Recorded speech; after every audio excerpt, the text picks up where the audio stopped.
social justice quarter checkups, and I wanted to give you some feedback on what I've been seeing. Some of you have, summarized the chapters well. Obviously, you're picking. You should have read up to the first quarter. Some of you have read well beyond.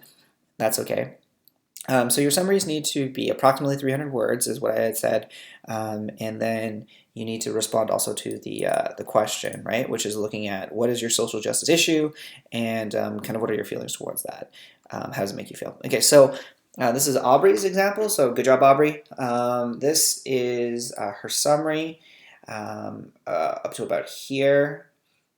And then the remainder of it is actually her social justice issue. She integrates a quote, and then she explains what her social justice issue is and her own feelings towards it. Okay, so Aubrey's in total is about 481 words, and so obviously it's a little bit longer than 300, but that is okay. You don't want to go any longer than this.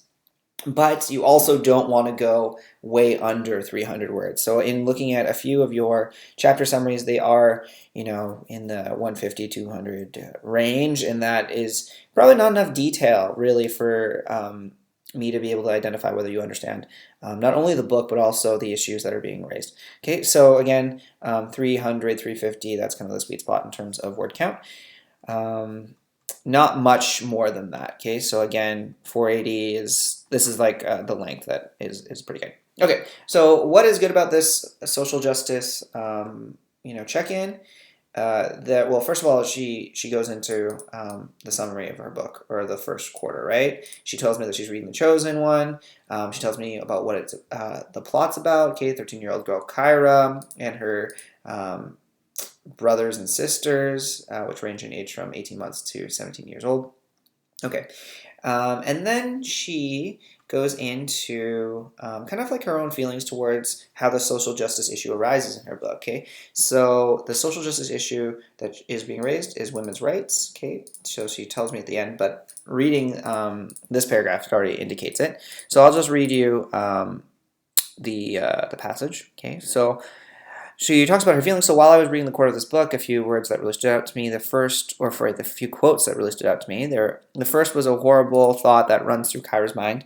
She says, "We are here for men. I try to make my mind remember the last time there was a marriage of a young man and young woman.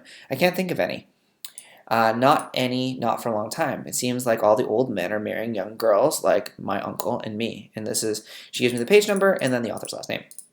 Okay, so this shows the injustice that a lot of women, including Kyra, experience. When I put myself in Kyra's shoes, or any girl who experiences this injustice, it really makes me mad and disturbed because women are being treated like objects by men, which is not right. All right, so she talks about the social justice issue, she explains it, how it comes up in a quote, and then she also reflects on her feelings towards that issue. Okay, so that's what I'm looking for. Okay, so I want you to review your social justice check-in. At this point, you should be done, half the book and half the check-ins because this is the second Friday since you've been assigned it. If you're not quite there yet, I would highly recommend that you, catch up because in about every Friday is a check-in, so you have 2 more weeks. And I'll be giving you some formative feedback on your book reports. Or sorry, not your book reports, your social justice book reports on your quarter check-ins. And I'll be giving you the formative feedback of, EE is exceeding expectations, ME is meeting expectations, not yet meeting is NYM, okay, minimally meeting is MM. So those are kind of what you'll be seeing shortly. Hopefully you'll have a chance to review not only this video, but also your own first quarter check-in and make the changes accordingly. Okay, so I hope you guys have a good weekend, and I will see you on Monday.